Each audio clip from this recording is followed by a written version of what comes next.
Yesterday was the 60th anniversary of a moment that shook the very foundation of Bahamian politics. A moment when a single act of defiance lit the fuse for a revolution of change.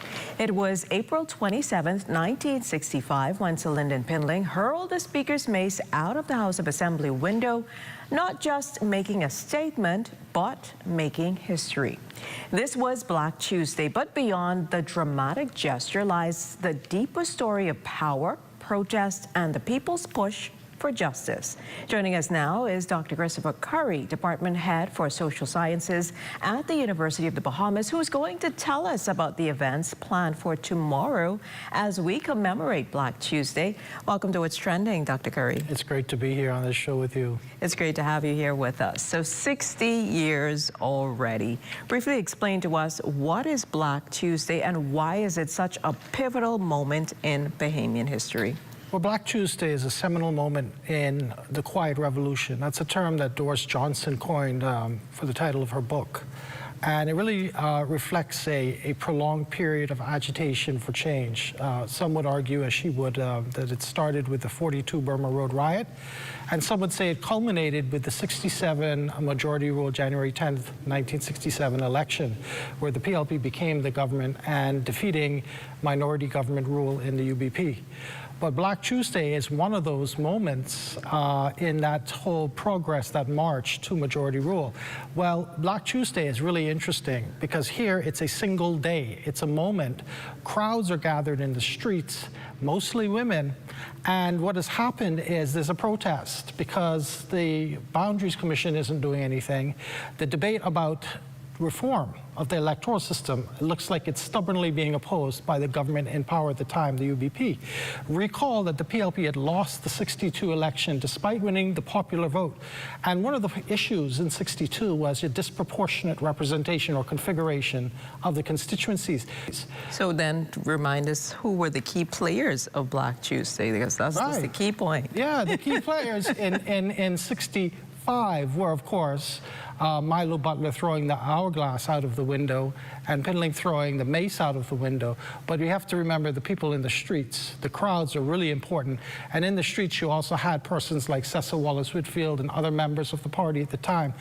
The throwing of the mace and the hourglass out of the window would not have mattered, would not have been as significant if you did not have people, hundreds, gathered in Parliament Square below.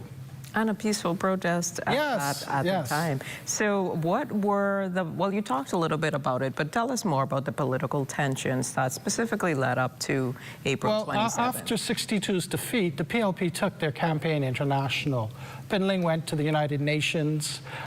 He also went to other places in the Caribbean and the UK, and basically, you know, exposing the corruption of the UBP and the gerrymandering of the electoral system. They were also calling for a reconfiguration of the boundaries to better represent the population in New Providence versus the Family Islands, to do away with 2- and 3-seat constituencies. Even though the crowds, like you said, play a critical role of being there, what did it symbolize, though, when Sir Lyndon Pindling threw the mace out of the window, and how was this gesture received by those? Well, he understood the mace represented parliamentary authority or parliamentary power, but he wanted the power to reside with the people, and he's saying, you know, the people are outside, so I'm going to throw that symbol outside because we want a true democracy. And right now, what y'all are doing is supplanting and challenging democracy by your stubborn refusal to change the boundaries. And so that's what he did. So we got to bring it back to the event that is scheduled for tomorrow at UB. You could give us a synopsis of what is to come and what persons. Well, it's not a UB event. It's a Ministry of Education event, and it's being orchestrated from, of course, and supported at the highest level by the minister, Glenys Hannah Martin. And so what is happening is, first of all, we're going to call it a walking classroom. It's really a reenactment, but you're going to have a dramatic recreation, we'll say, in the House of Assembly. You're going to have teachers who are going to be speaking to about 100 to 150 students, bussed in private and government schools.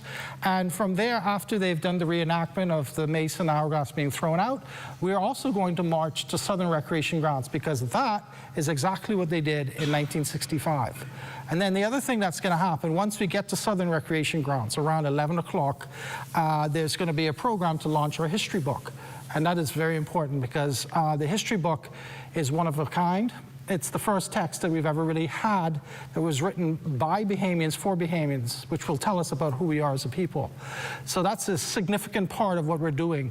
And all of this is to say that you can arrive at Southern Recreation Grounds at 10 and you can watch on big screen what is happening in Parliament Square. So it's like you have two events happening, they're all folded together in one, but it's going to be an amazing event. Awesome. Yes, I'm going to be a part of it, but it's really a collective effort to showcase, one, the significance of Black Tuesday, but also, and very important, the launch of our history text, the first of its kind.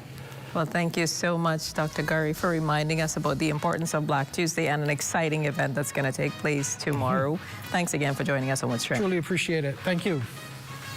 Well, there is so much more after the break. Stay with us.